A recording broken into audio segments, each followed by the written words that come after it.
ہم اگر اپنے دائیں بائیں ارد گرد دیکھیں تو پاکستان کا تقریباً نصف سے زائد حصہ سیلاب کے اندر ڈوب چکا ہے۔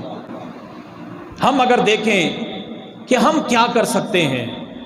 ہم کیا کر سکتے ہیں، ان کی کس انداز میں ہم مدد کر سکتے ہیں، تو پھر اگر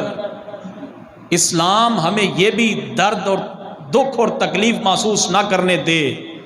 اور میری سیاست اگر اس کی آڑے آ جائے تو پھر ہمیں ایسی سیاست سے اللہ کے حضور توبہ کر لینی چاہیے۔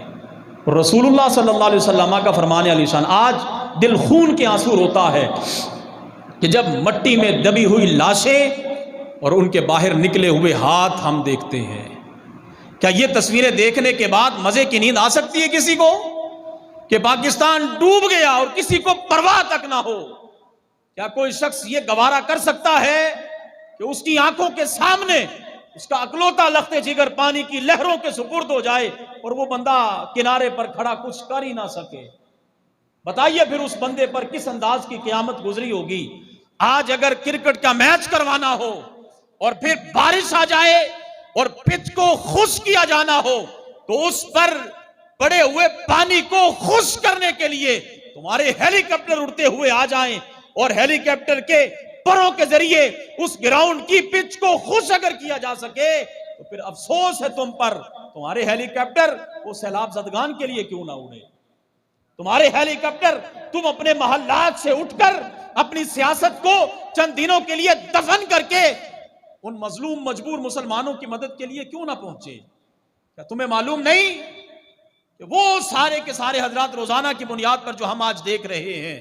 صبح سے لے کر شام تک اور شام سے لے کر صبح تک ہمارا میڈیا بھی ہمیں جس طرف لے کے جا رہا ہے وہ مجھ سے اور آپ سے پوشیدہ نہیں، فرد واحد کو لے کر کہ اب اس نے اس قسم کا لباس پہن لیا، اب اس نے یہ کپڑے بدل لیا، اب اس نے یہ کھا لیا، اب اس نے یہ پی لیا، اب اس کو اٹھا کے وہاں سے وہاں لے گئے۔ افسوس ہے تم لوگوں پر کہ صرف یہی کام رہ گیا دکھانے کے لیے۔ آدھے سے زائد پاکستان کے حضرات اس وبال کے اندر مبتلا ہو گئے، اس مصیبت میں اپنے گھر بار کو انہوں نے چھوڑ دیا، اور پھر ستم بالائی ستم۔ کبھی تنہائی میں بیٹھ کر سوچئے گا، ہم میں سے اگر کسی کا کوئی عزیز بیٹا، بھائی، بہن، باپ، ماں اگر فوت ہو جائے اور اسے دفنانے کے لیے ہمیں خشک زمین ہی نہ ملے،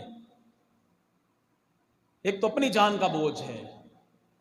دوسرا اس مرے ہوئے بھائی کی میت کو کندھے پر اٹھا کر پھر رہے ہیں، کیا تلاش کر رہے ہیں جناب؟ یہ خشک جگہ نہیں مل رہی، بھائی کو دفنائیں تو کہاں دفنائیں؟ آج تم نام لیتے ہو صحابہ کرام رضوان اللہ علیہم اجمعین کا، آج تم دعویٰ کرتے ہو عاشق رسول ہونے کا، تمہیں شرم آنی چاہیے کہ تمہارے گندے منہ سے یہ اچھے الفاظ اچھے نہیں لگتے۔ تم مثالیں دیتے ہو جناب حضرت فاروق اعظم کی۔ فاروق اعظم، کیا تم نہیں جانتے کہ مشہور زمانہ مقولہ فرمان آپ ہی کا ہے